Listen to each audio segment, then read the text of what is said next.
Monseigneur, nous sommes le 5 octobre 1984 et je profite de votre bref passage à Paris, car vous êtes toujours un archevêque migrateur, de votre bref passage à l'occasion de la réouverture de l'Institut Saint-Pidis, pour vous demander de nous parler un peu de cette œuvre scolaire, de cette œuvre d'enseignement que vous avez aussi entreprise. Et première question, pourquoi l'avoir fait alors que vous aviez déjà tant de charges et de soucis? Pourquoi vous être donné ce soin supplémentaire? Il est vrai que dans ma pensée, l'œuvre principale de la fraternité devait être la formation sacerdotale, donc des séminaires et aussi éventuellement préparer des religieuses, donc avoir des aumôniers pour les religieuses. Mais je n'avais pas en vue, d'une manière directe, la fondation d'écoles, parce que j'estimais que nous étions peu nombreux et que les laïcs auraient peut-être pu prendre ces écoles en charge et nous demander simplement de faire l'aumônerie, c'est-à-dire l'instruction religieuse et enfin la partie spirituelle de l'école. Or, il se trouvait que les écoles qui existaient, dirigées par un certain nombre de laïcs, très dévoués d'ailleurs, eh bien, ont eu des difficultés, soit administratives, soit, enfin, personnelles, que sais-je. Et alors, on nous a supplié de bien vouloir prendre la responsabilité de ces écoles, et nous nous sommes lancés. Oui, au fond, c'est la Providence qui vous les a apportés, en quelque sorte. Ah oui, absolument. Ça n'a pas été fait avec prévision et comme rentrant dans l'objectif de la fraternité directement. Je dirais que en ce qui concerne l'Institut, là, nous aurions peut-être plus volontiers pris une initiative de ce genre, parce que il me semblait que c'était tout de même le rôle de prêtre aussi de donner une formation supérieure, enfin au point de vue spirituel, à des jeunes qui en ont particulièrement besoin aujourd'hui. Oui, alors dans votre esprit, ces écoles ne sont pas nécessairement des espèces de petits séminaires dirigeant les jeunes gens vers Écône. Non, précisément, il m'a semblé qu'il valait mieux à notre époque faire des collèges et qu'on peut supposer que si la formation est bonne, sérieuse, il y aura nécessairement quelques jeunes gens qui se destineront à la vocation sacerdotale. Bien sûr, mais enfin, ça n'est pas systématique. Non, pas systématique. Et alors, vous avez maintenant plusieurs écoles, par conséquent, qui dépendent directement de la fraternité. Oui, je ne pense pas me tromper, nous avons 3 écoles secondaires qui vont maintenant jusqu'au baccalauréat.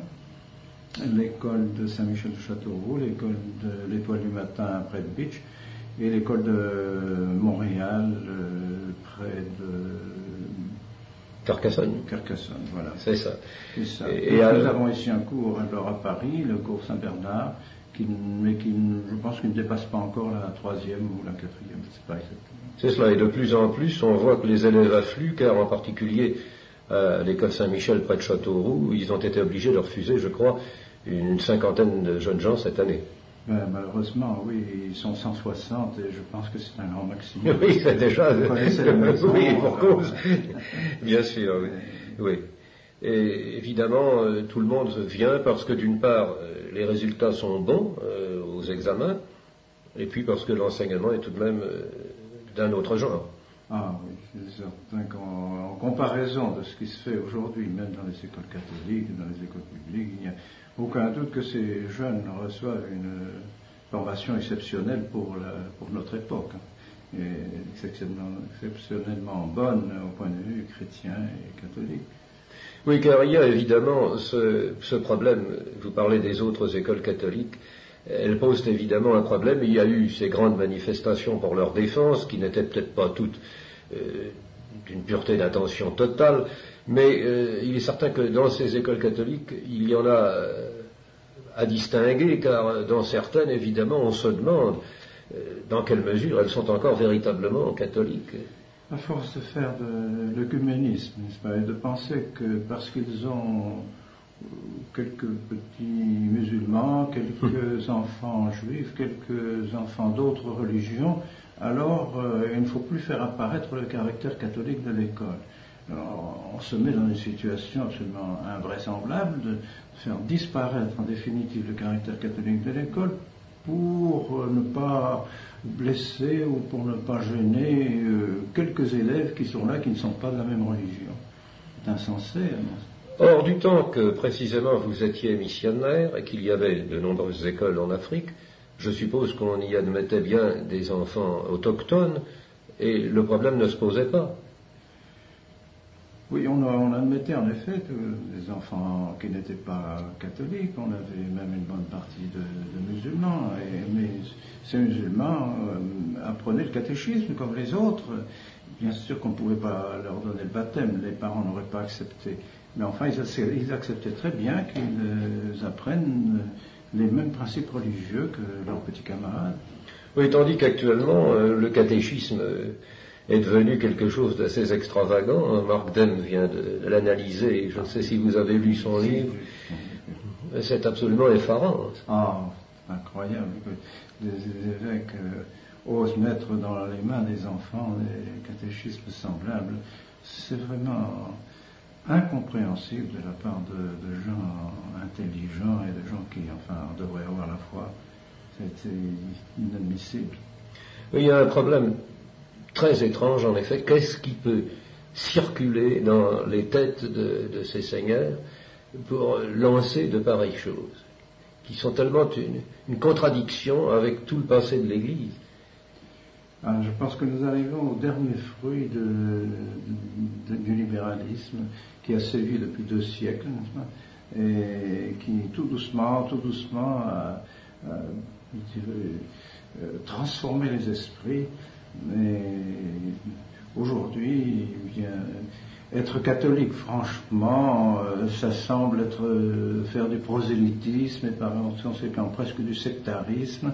Alors, il ne faut plus être catholique, il faut être religieux, avoir une certaine morale, enfin, et encore, plaire à tout le monde. Oui, oui, c'est assez étrange. Oui.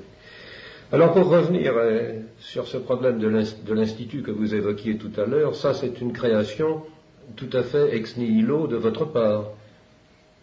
Eh bien, je dois dire que j'en étais très heureux et que je souhaitais que nous puissions faire quelque chose dans ce domaine, mais je ne m'attendais jamais à le faire aussi vite et d'une manière aussi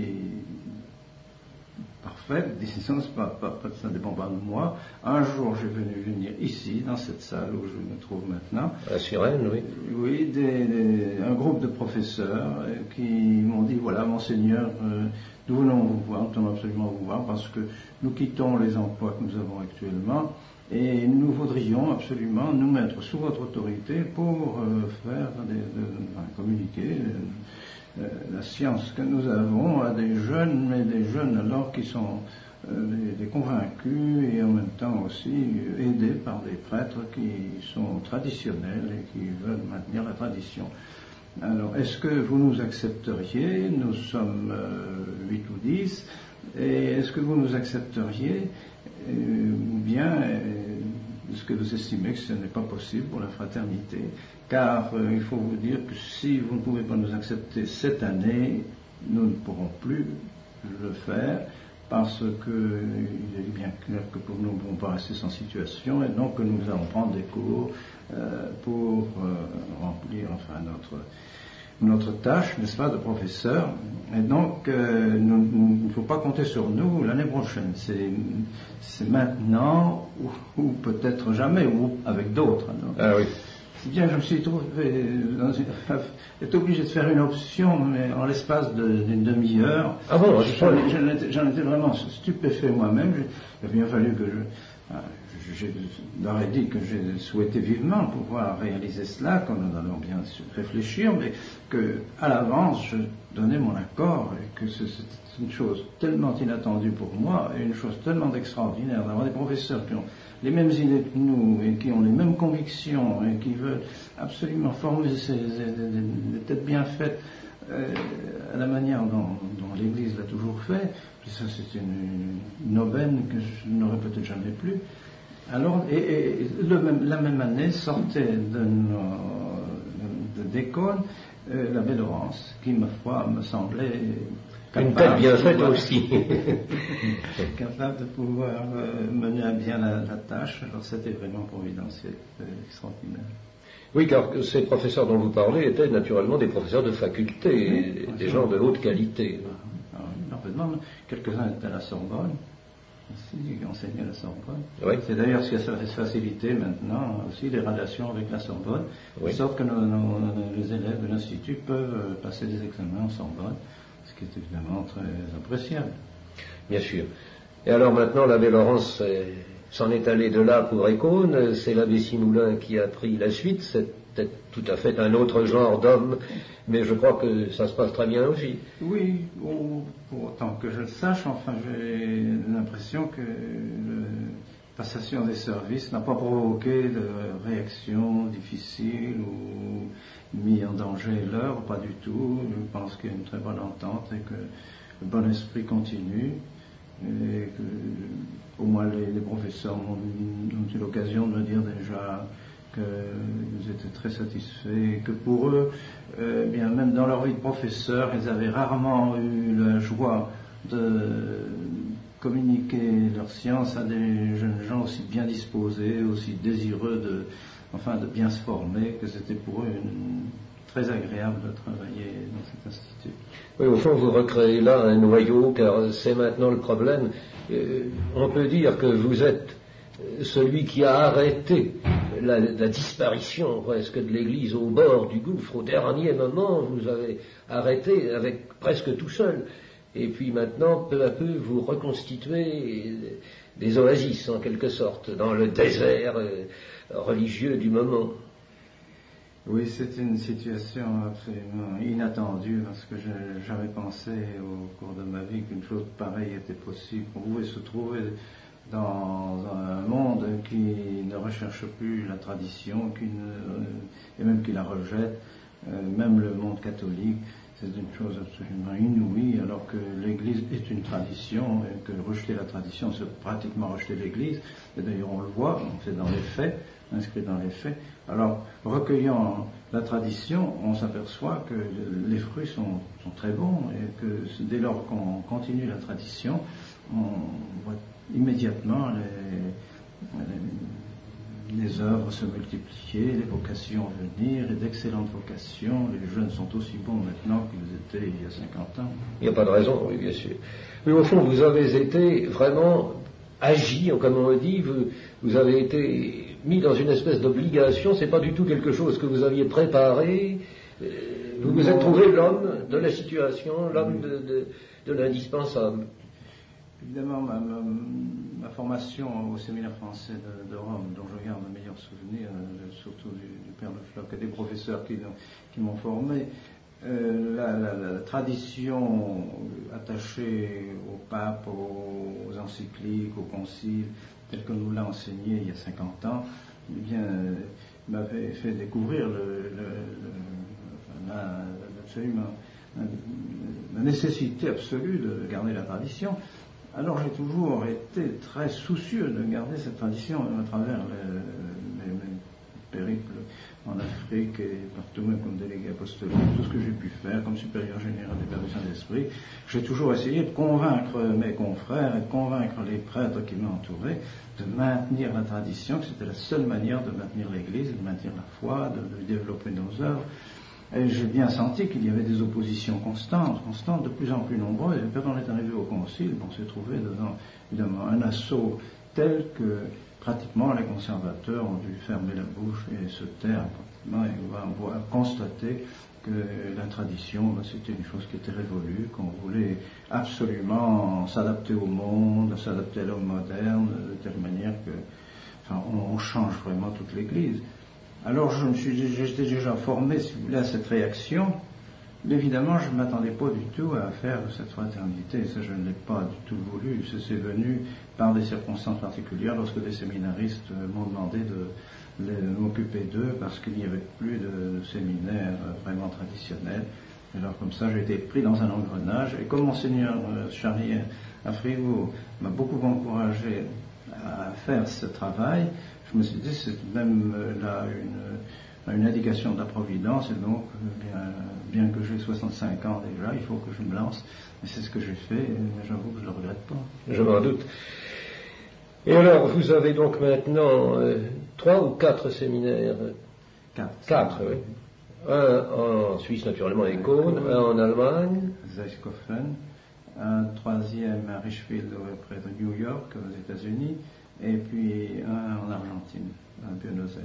Par conséquent, voilà qu'il va sortir de plus en plus de jeunes prêtres. Oui, je pense qu'on arrivera au rythme normal d'une quarantaine par an, de quarantaine de prêtres nouveaux par an. Oui, donc leur présence va se faire sentir de plus en plus. Au début, ils étaient très peu. Ah oui, parce qu'on s'aperçoit que même lorsqu'ils ne sont pas nombreux, c'est le cas par exemple de Bogota. Nous venons d'ouvrir un prieuré à Bogota. Eh bien, il y a 3 mois que nos 2 jeunes prêtres sont là. Ils ont déjà un rayonnement inattendu, extraordinaire. Des prêtres sont même venus leur demander de s'occuper d'une école de 600 élèves. Ah bon? Oui, des choses absolument incroyables. Il semble que de voir des prêtres fidèles à la tradition, sérieux, en soutane d'ailleurs, ils n'ont pas peur de manifester leur foi et leur appartenance à l'Église catholique. Eh bien, ça, c'est comme un aimant qui attire tout ce qui reste encore de solide dans la société. Il y a une espèce de cristallisation. Oui, c'est ça. Et alors, effectivement, on revient et on s'aperçoit précisément, au fond, et c'est là que justement vous êtes intervenu. On va arrêter un peu pendant que le téléphone sonne, parce que... Bon, ça y est, il est fini. Oui, vous êtes intervenu, je le disais tout à l'heure, au moment décisif et ultime. Mais il restait encore, apparemment, dans le peuple des fidèles, encore la trace du passé que vous avez pu récupérer. C'est vrai, c'est exact, oui, c'est certain, puisque sinon nous n'aurions pas toutes ces vocations de jeunes. Parce qu'il faut penser que maintenant, ceux qui rentrent dans nos séminaires n'ont même pas connu le temps d'avant le concile. C'est vrai. Ils sont nés ou pendant le concile ou même après le concile. Donc on ne peut pas dire qu'ils se souviennent du temps passé, que c'est parce qu'ils ont été attachés à la tradition autrefois que maintenant ils veulent venir chez nous. Pas du tout. C'est vraiment parce que par leur bon sens et le sens chrétien et leur réflexion, ils ont jugé que c'était la tradition qui leur convenait, qu'il fallait les poursuivre. Et tout de même, c'était une œuvre d'une difficulté extraordinaire parce qu'au départ, vous vous êtes trouvé avec ces jeunes et pratiquement avec eux seuls, il a fallu tout de suite les promouvoir à des postes de responsabilité sans qu'ils aient eu le temps d'avoir cette vieille expérience du vicariat qu'on avait autrefois. Oui, on approchait beaucoup au prêtre des cônes d'être trop jeune. Oui. Enfin, c'est une maladie qui passe.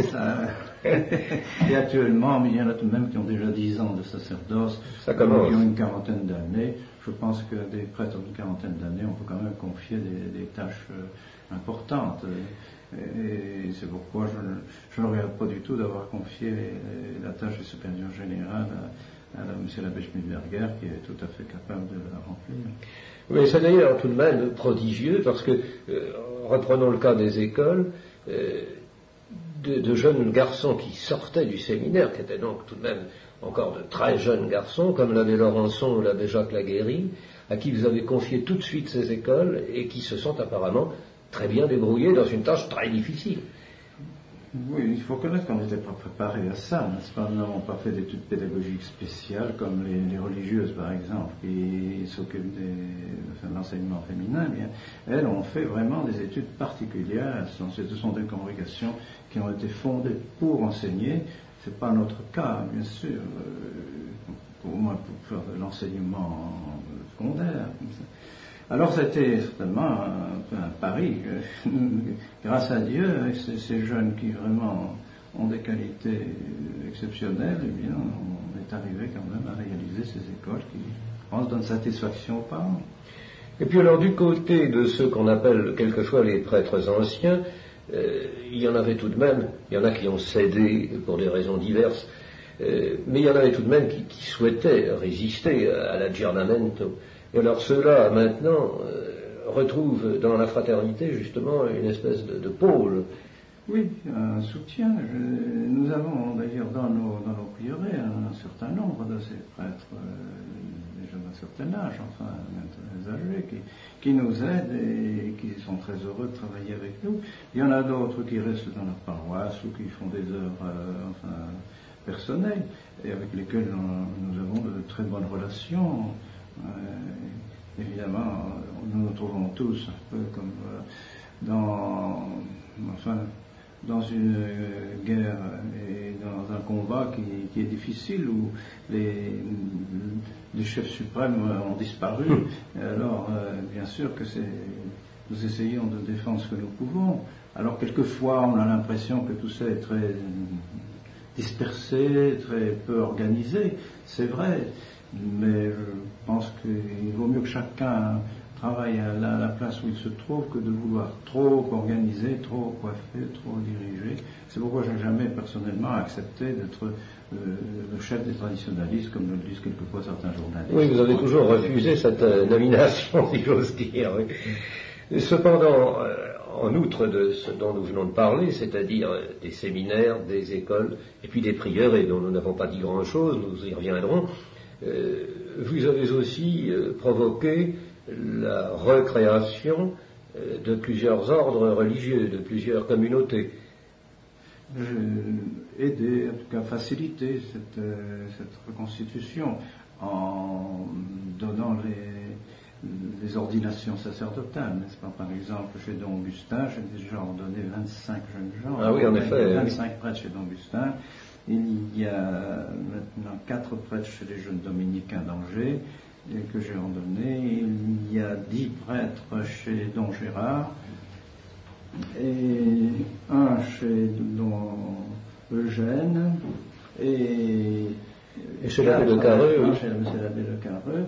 Donc, évidemment, ça leur permet à eux de continuer leurs œuvres, dont je n'ai aucune responsabilité. D'ailleurs, ce sont eux qui en ont la pleine responsabilité. Oui, alors je pensais à celle que vous supervisez, je pense, plus directement, par exemple, les Carmels. Alors, pour les religieux, c'est exact. Il y a surtout les sœurs de la fraternité, bien sûr, oui. Celle de Saint-Michel-en-Brenne. Et puis ensuite, j'aide particulièrement le Carmel aussi, puisque la Providence a voulu que ce soit une de mes sœurs qui fonde, donc j'ai voulu également l'aider dans cette fondation, mais je souhaiterais qu'elle devienne de plus en plus indépendante, comme l'étaient les Carmels autrefois, pour ne pas donner l'impression qu'elles sont en tutelle ou qu'elles ne sont pas libres de gérer elles-mêmes leurs biens et leurs maisons.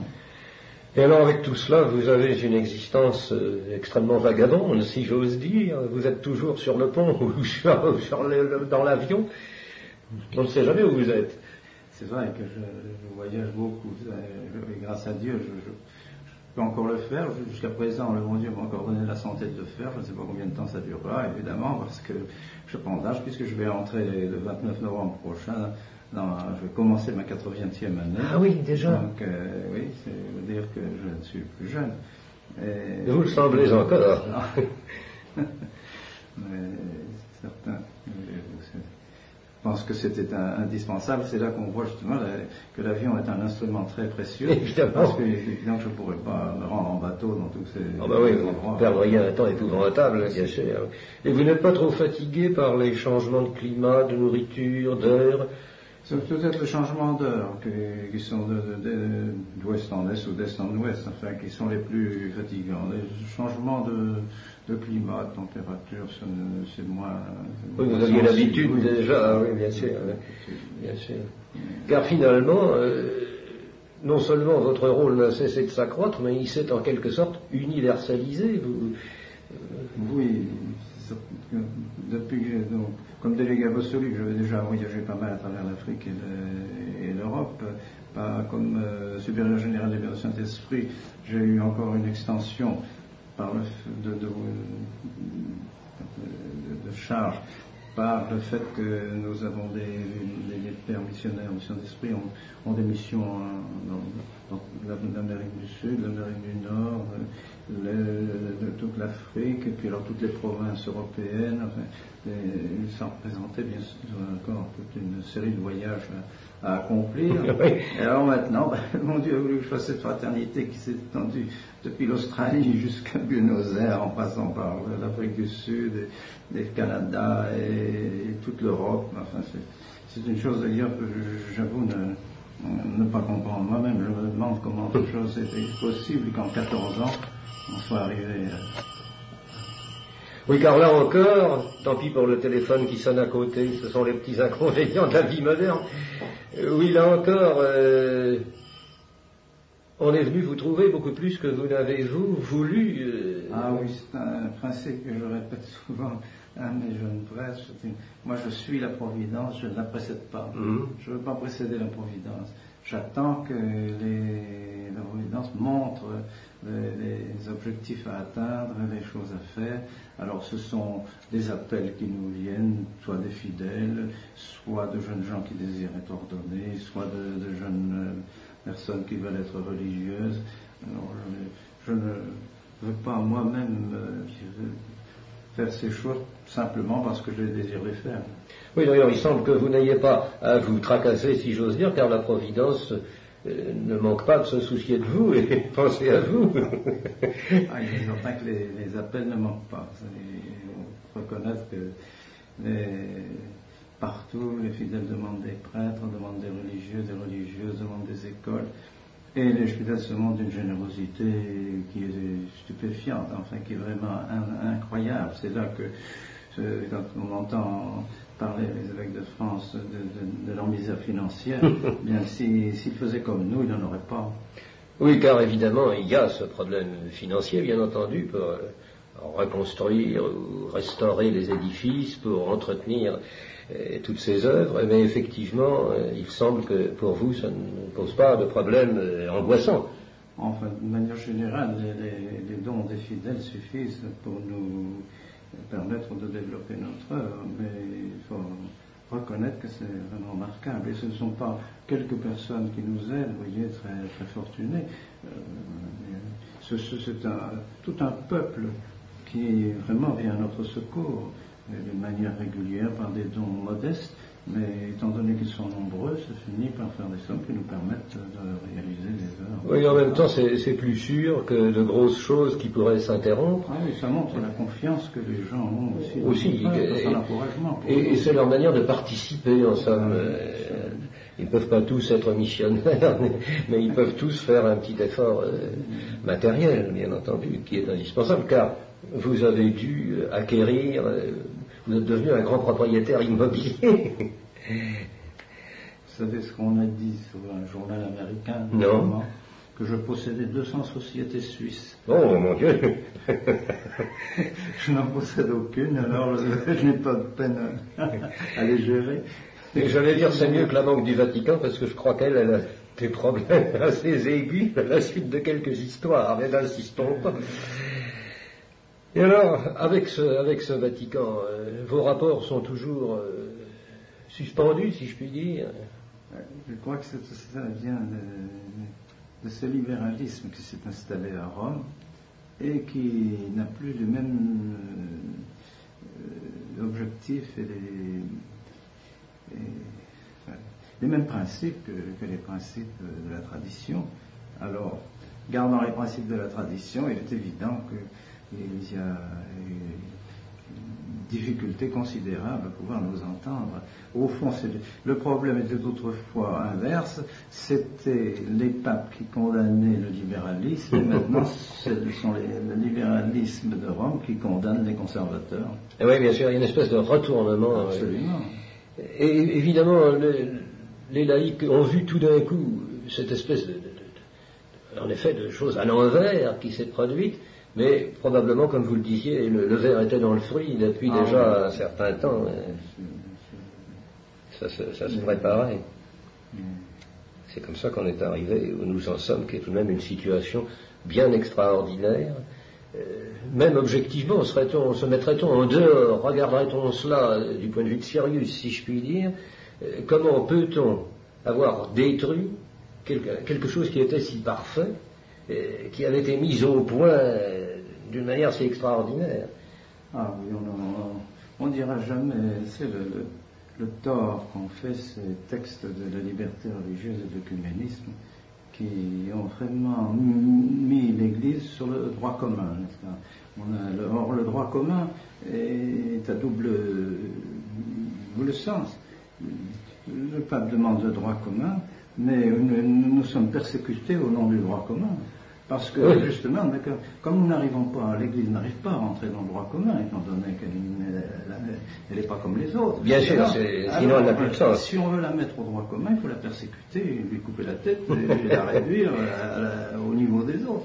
Oui, bien sûr, ça n'a ni queue ni tête. Et alors, avoir, par exemple, saboté la liturgie comme on le fait, c'est prodigieux. Oui. Ah oui, c'est très grave parce que c'est tout de même le cœur de l'Église, la messe. Donc, si on y touche profondément, on touche à ce que l'Église a de plus important et qui soutient, tous les. Oui, on entend des gens qui ne sont pas obligatoirement mal intentionnés dire au fond, est-ce que cette histoire de la liturgie, de la messe en latin ou en langage vernaculaire, est-ce que c'est vraiment tellement important? Est-ce que ce n'est pas seulement une question de forme? Est-ce qu'au fond la forme ne peut pas changer sans que l'essentiel soit garanti? Alors, c'est là que précisément que faut-il leur répondre?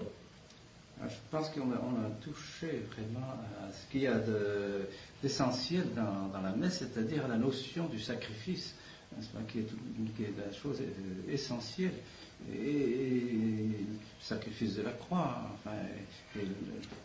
La croix est vraiment le symbole de toute la spiritualité de l'Église, symbole de lutte contre le péché, contre le monde, contre le Satan, et donc, si on enlève ce symbole de la croix de cette manière pour faire de la messe un simple repas, une simple Eucharistie, on enlève ce qui est essentiel à la doctrine spirituelle de l'Église. Ce qui fait que pour un religieux, une religieuse, son idéal, c'est de s'unir à la croix de notre Seigneur Jésus-Christ, de se sacrifier pour la rédemption du monde, pour la rédemption de son âme et pour la rédemption du prochain, des âmes du prochain. S'il n'y a plus cet idéal, s'il n'y a plus cette croix, ce sacrifice, cette oblation de victime qui se fait dans l'autel, qui est toujours présent tous les jours devant ses yeux à l'occasion de la messe, elle ne comprend plus sa vocation, elle ne comprend plus pourquoi cette fête religieuse. La même chose pour un missionnaire, la même chose pour un prêtre, n'est-ce pas? C'était ce qui était vraiment le nerf de la vocation, le nerf de la vie religieuse et de la vie chrétienne. Si maintenant on réduit la messe à un simple repas, un simple banquet, ce n'est plus une messe catholique. Et alors vous parliez tout à l'heure de ces jeunes qui, nés après le concile ou à ses environs, viennent à vous et recherchent la vraie tradition, ce qui est remarquable, mais n'est-il pas remarquable dans l'autre sens, et remarquable en mauvaise part, que des religieuses ou des prêtres qui ont, eux, connu ce que vous venez de dire, qui ont vécu cela, qui ont été ordonnés pour cela ou qui ont fait leur vœu pour cela, puissent ainsi abandonner complètement ce qui a été leur raison d'être apparente, et j'espère profonde pendant des années. Qu'est-ce qui se passe dans leur cervelle? On est vraiment stupéfait de voir ces choses.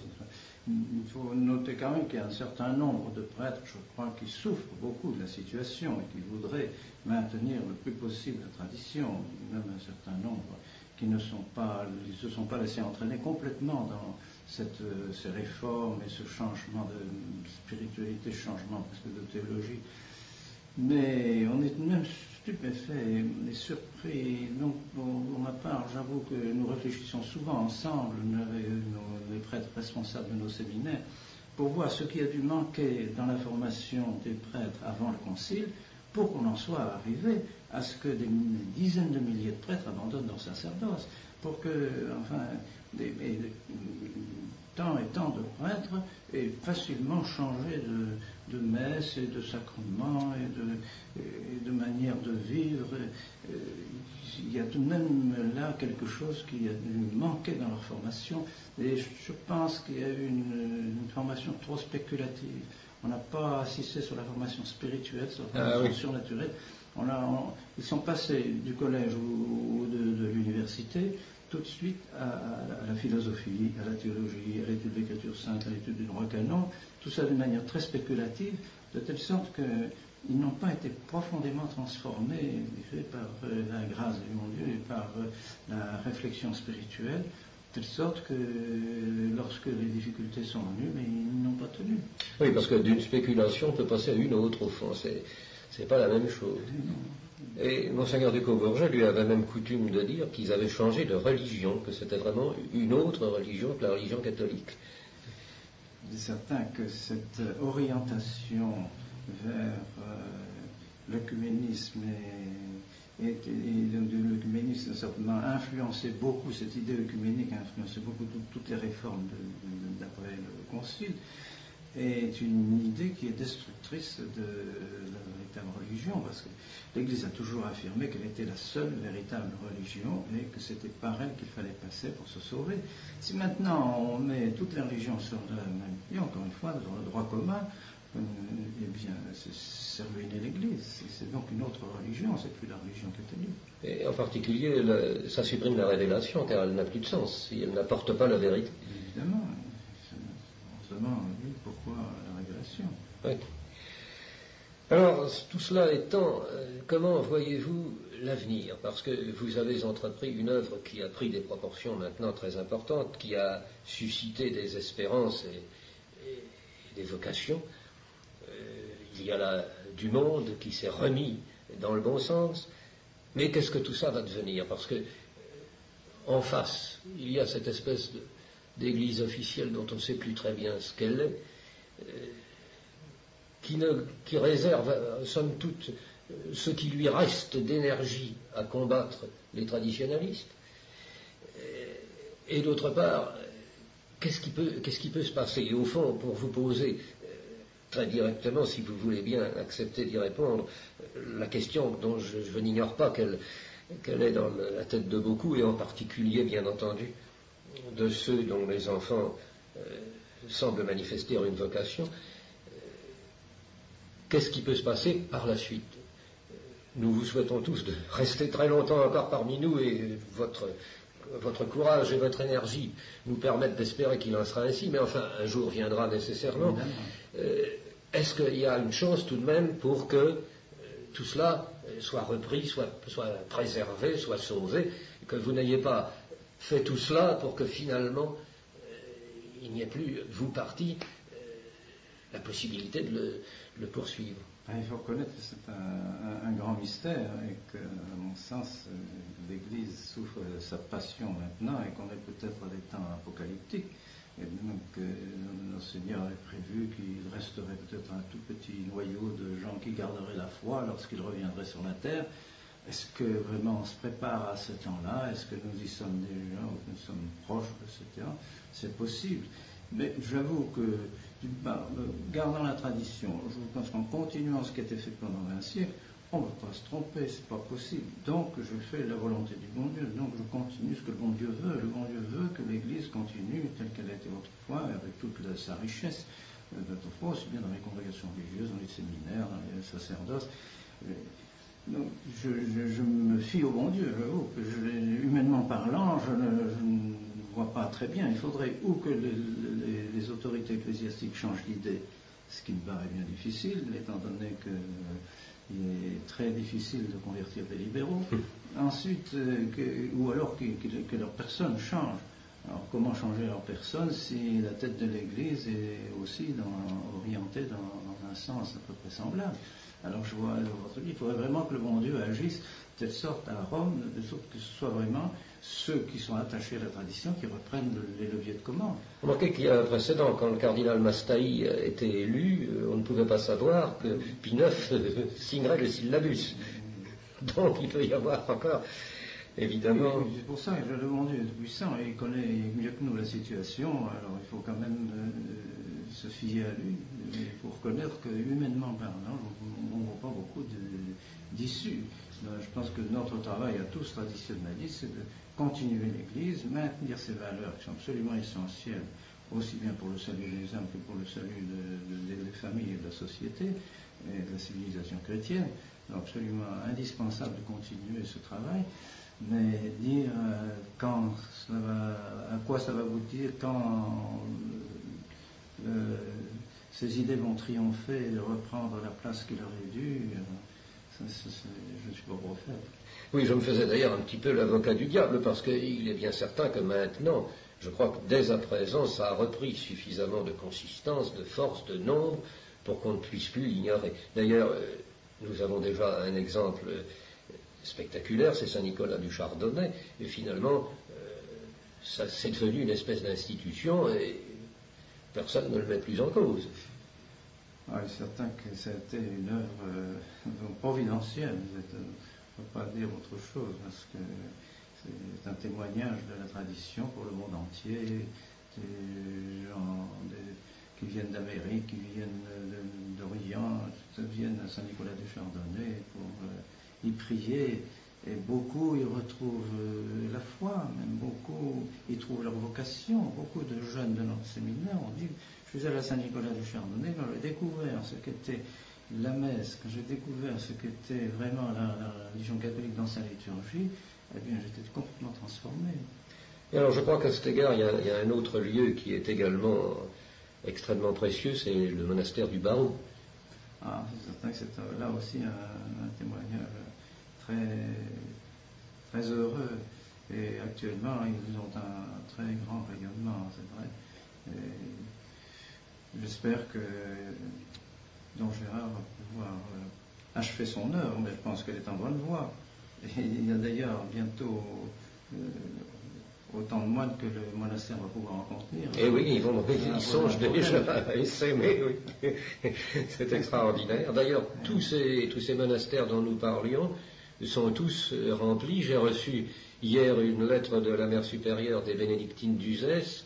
Elle me dit qu'elles sont maintenant logées dans des caravanes, dans toutes sortes de bungalows. Elles ne savent plus où se mettre non plus. Et j'ai vu récemment votre sœur, la sœur Gabrielle Marie, supérieure des sœurs de la fraternité. Elle vient de recevoir également des quantités de postulantes d'un peu partout d'ailleurs dans le monde.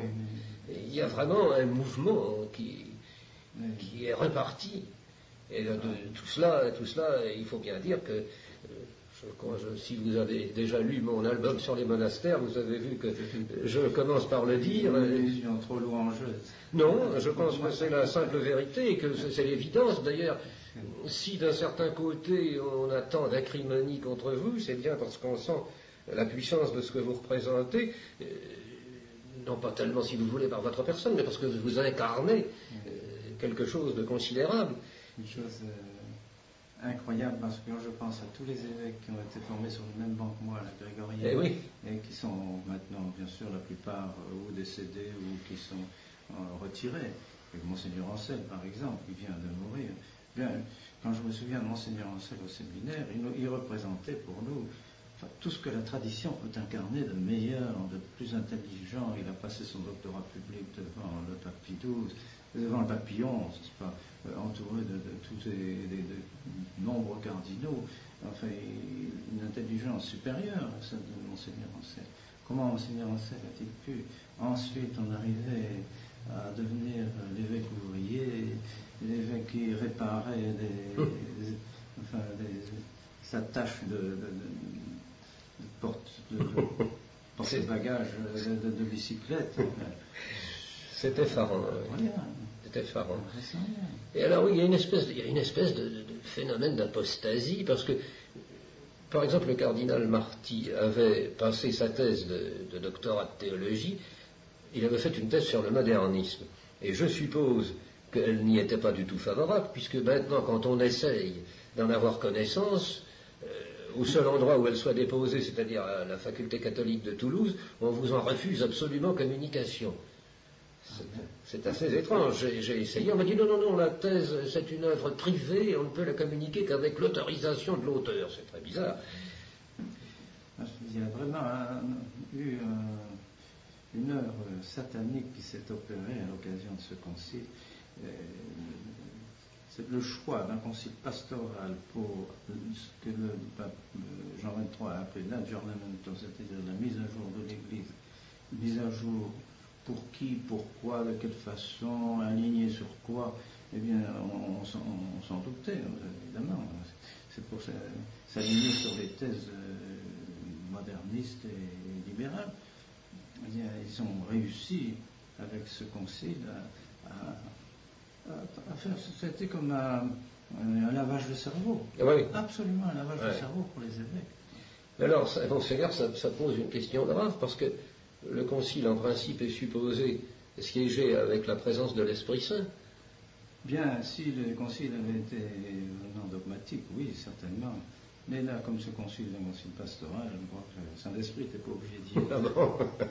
Oui, seulement c'est un concile pastoral qu'on traite comme s'il avait été dogmatique, pratiquement. Ah ben maintenant qu'il a été fait, alors ils veulent nous l'imposer comme s'il était dogmatique. Mais quand on l'a fait, moi-même j'ai demandé qu'il y ait une partie dogmatique, et avec mon cardinal Roy, nous étions deux, il a demandé qu'il y ait une partie dogmatique, une partie pastorale, pour qu'il y ait au moins une partie sur laquelle on puisse s'appuyer fermement. On a dit non, il ne s'agit pas de ça, ici nous ne faisons pas un concile dogmatique, nous faisons un concile pastoral. On a insisté. Il ne fallait donc pas insister sur le dogme. Ils ont prouvé par là qu'ils voulaient simplement faire une grande prédication au monde, un grand discours à tous les prêtres du monde entier, à tous les fidèles. Bien, ça vaut ce que ça vaut. Alors justement, ça nous amène cela à ce problème qu'ils évoquent continuellement de l'obéissance. Quelle obéissance devez-vous dans ces conditions? Je pense qu'on doit l'obéissance quand vraiment le pape parle ex cathedra et dans toutes les conditions d'infaillibilité qui lui sont propres. Et dans ce cas, on doit obéissance. Mais ces évêques, presque grâce à Dieu, ces papes, étant libéraux d'esprit, ils n'aiment pas employer leur autorité pour affirmer des dogmes. Ils sont gênés par une vérité qui est fixe, une vérité qui ne bouge plus, une vérité qui est immuable. Ils sont évolutionnistes par tempérament. L'Église est un corps vivant, donc ce que l'Église a pu croire ou affirmer il y a 2 siècles, eh bien maintenant c'est autre chose, n'est-ce pas? L'Église vit, l'Église elle change, elle est en mutation continuelle. Étant en mutation continuelle, il faut aussi affirmer les vérités d'une autre façon. On en arrive à dire le contraire de ce qu'on a dit 2 siècles auparavant. Et tout cela avec la meilleure bonne foi. Ils estiment que mais il ne faut pas s'attacher au passé, être sclérosé, être n'est-ce pas, figé. Et toujours cette idée d'évolution, cette idée de mouvement, cette idée de changement qu'ils ont dans l'esprit qui ruine absolument toute leur doctrine. Et par le fait même, on n'est pas tenu. Je disais au cardinal Ratzinger, je dis mon éminence, le texte de la liberté religieuse est formellement contraire à ce que le pape Pie IX a affirmé dans son syllabus et dans son encyclique Contra Cura. Alors il s'est exclamé, il m'a dit, mais on n'est plus autant de Contra Cura, on n'est plus autant de Contra Cura. Alors, demain, on ne sera plus autant où vous me parlez maintenant. Oui, bien sûr. Ce que vous me dites ne vaut rien non plus. Oui, ça me paraît logique. Et alors, par conséquent, pour ce qui concerne par exemple la messe, on nous répète tout le temps, la messe dite de Saint Pie V est interdite. Alors, est-ce vrai ou faux? Je pense que c'est faux. On l'a imposé, Bounini l'a imposé en disant le pape veut qu'on dise la nouvelle messe, mais il n'a jamais dit la messe ancienne est interdite. Ah bon? Il n'y a jamais eu de texte? Écrit, par exemple, aux prêtres espagnols, il y avait 5000 prêtres espagnols qui avaient gardé la messe ancienne et qui ont dit cette messe, nous la considérons comme hérétique, nous ne voulons pas la dire et il n'est pas question pour nous de la dire. Il a dit le pape veut que vous la disiez. En conséquent, vous devez obéir à ce que le pape désire. Ils sont tous soumis. Ah bon? Mais à votre avis, ça n'était pas obligatoire? Mais non, pas du tout. Parce que même cette messe qui a été affirmée par le pape Pie V comme étant perpétuelle, même si quelqu'un nous oblige à supprimé. On ne pourra jamais donner une peine à quelqu'un qui continue cette messe, n'est-ce pas? Jamais. Personne ne pourra donc pénaliser quelqu'un qui dit cette messe qu'il a en quelque sorte canonisée. Alors je ne vois pas comment même un pape pourrait se permettre de supprimer cette messe-là. Oui, bien sûr. Et alors justement, en faisant un petit peu le tour de ces problèmes-là, parce que on les voit revenir constamment, ils troublent un peu quelquefois les gens. De même, en matière canonique, les prêtres que vous avez formés, vis-à-vis de l'ordinaire des départements où ils se trouvent, sont l'objet de critiques de la part de ces évêchés. On a vu récemment Monseigneur Lustiger faire dire à l'abbé Laguéry à Saint-Nicolas qu'il n'avait pas le droit de confesser, par exemple. Et à plus forte raison d'absoudre. Alors je pense qu'il s'attache seulement aux normes habituelles du droit, n'est-ce pas, mais pas aux normes extraordinaires, parce qu'ils ne veulent pas qu'on soit dans une situation extraordinaire.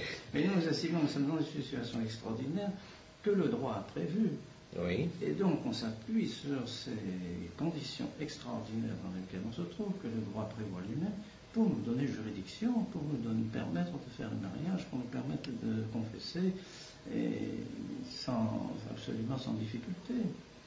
Parce qu'il est certain que tous ces changements qui ont été introduits dans les rites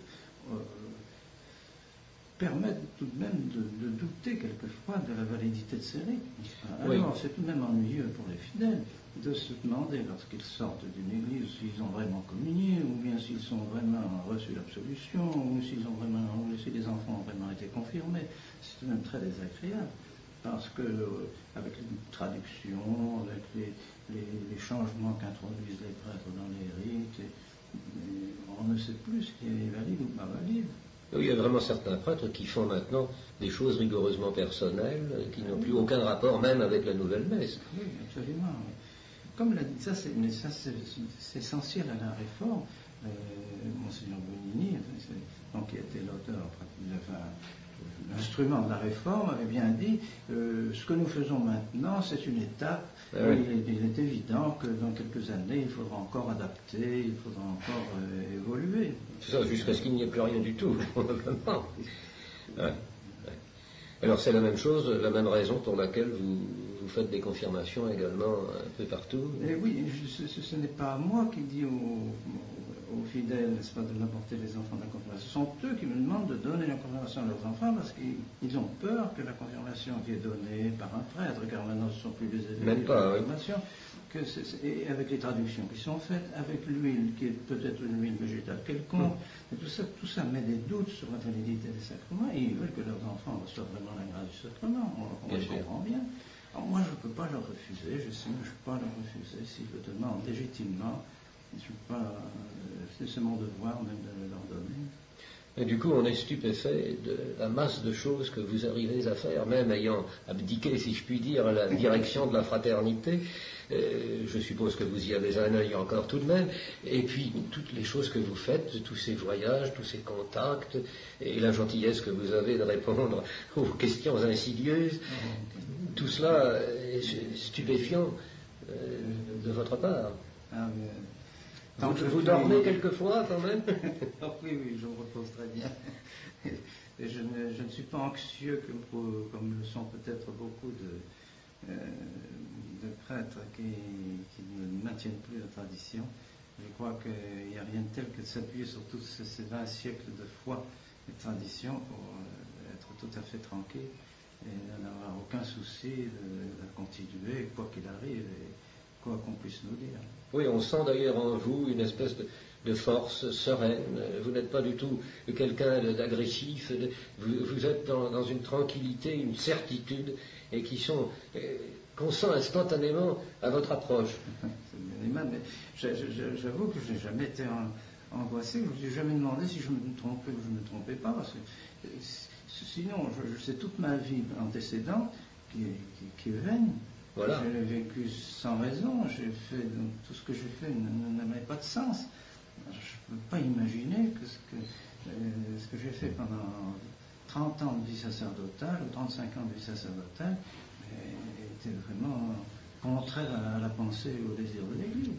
Oui, d'ailleurs, c'est ce qui était sa volonté depuis 2000 ans, justement. Et alors, si depuis 2000 ans, ce qu'elle a raconté était faux, comme on nous le laisse entendre, qu'est-ce qu'on a maintenant alors? Quel est le nouveau Christ venu faire cette révélation? C'est incompréhensible. C'est très grave, par exemple, l'affirmation du Saint-Père à l'occasion de son voyage en Espagne, où il a condamné l'Inquisition. Oui. Condamner l'Inquisition, c'est condamner les papes qui ont fait cette Inquisition, c'est condamner tous ceux qui ont cru devoir défendre la foi catholique, qui ont cru devoir défendre la foi catholique contre les hérésies, contre la destruction de la foi catholique, qui ont cru de leur devoir. De même qu'un médecin emploie des médicaments pour guérir la maladie de ses patients, maintenant, on le condamnerait en disant vous n'auriez pas dû faire ça, il fallait laisser la maladie se progresser. C'est insensé. Et quand on voit ce qu'est devenu l'ordre prêcheur maintenant, c'est particulièrement extraordinaire.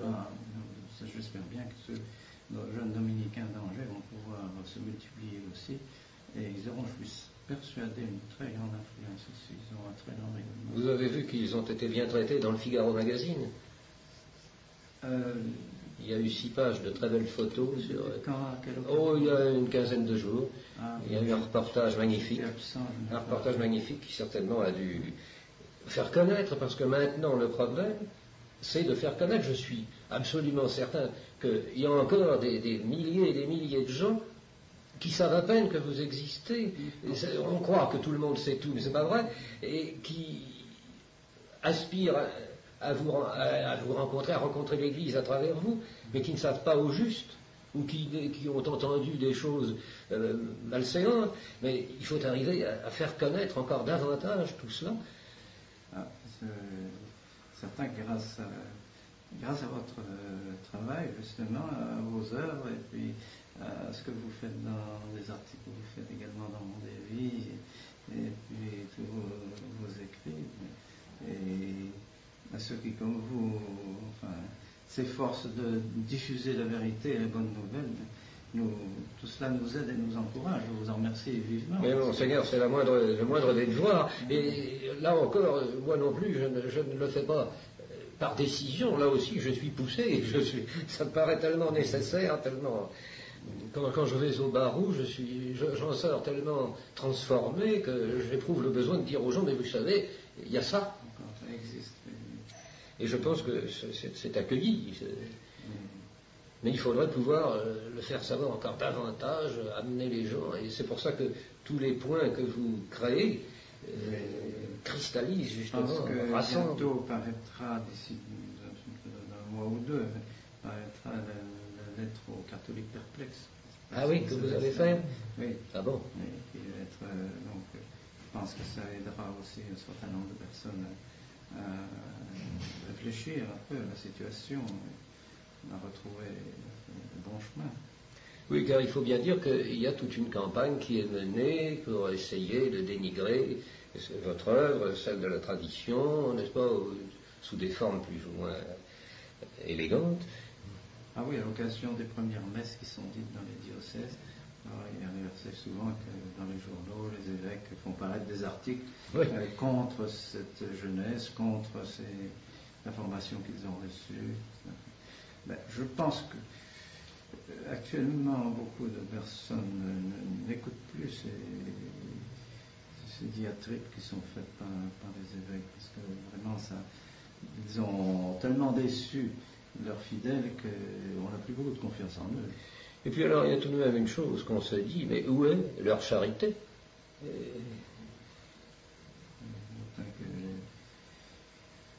Ils ont la charité pour toutes les fausses religions, mais pas pour la vraie. Oui, ils peuvent tout de même difficilement vous refuser la qualité de chrétien, par conséquent. Enfin, on ne sait plus, n'est-ce pas? Ah, mais c'est ce qu'ils nous disent. Quand on leur dit, Monseigneur, vous donnez des églises aux musulmans, aux protestants, mais bien sûr, si vous étiez hérétique, que je vous en donnerais une aussi. C'est tout de même un raisonnement un peu spécieux. Alors, je vous pose la question pour finir, mais qu'est-ce qu'ils ont dans la tête? C'est un résultat du concile, une espèce de lavage de cerveau. Oui, vous employez cette expression et on se le demande. Ah, oui, parce que combien on dit que le concile m'a fait changer complètement d'idée. Je ne pouvais pas imaginer que ce concile aurait eu tant d'influence sur moi et je me réjouis vraiment de tout ce que le concile a pu m'apprendre, de tout le concile m'a fait transformation que j'ai pour le concile. Je trouve ça absolument inouï, insensé. C'est extraordinaire, oui. Alors, qu'est-ce qu'il faisait avant? Ils étaient bien malheureux avant. C'est extraordinaire. C'est ce qui a provoqué d'ailleurs le retrait aussi de beaucoup d'évêques. Ceux qui étaient d'esprit traditionnel se sont éloignés de leurs évêchés, même avant l'âge, ont donné leur démission parce qu'ils ont été tellement douloureusement surpris de tout ce qui arrivait, ils ont préféré s'éloigner. Mais à mon sens, ce n'était pas ce qu'il fallait faire, il fallait qu'ils luttent. Ben oui, c'est ce que j'allais vous dire, ils auraient mieux fait de faire comme vous. Car si vous aviez été seulement une douzaine, alors maintenant ça irait très bien. Absolument, je crois que nous serions dans une autre situation. Eh bien, Monseigneur, je vous remercie infiniment d'avoir bien voulu me donner un moment de votre temps très précieux pendant votre passage rapide à Paris. Je vous remercie infiniment et je crois dire la vérité en vous remerciant au nom de beaucoup de gens.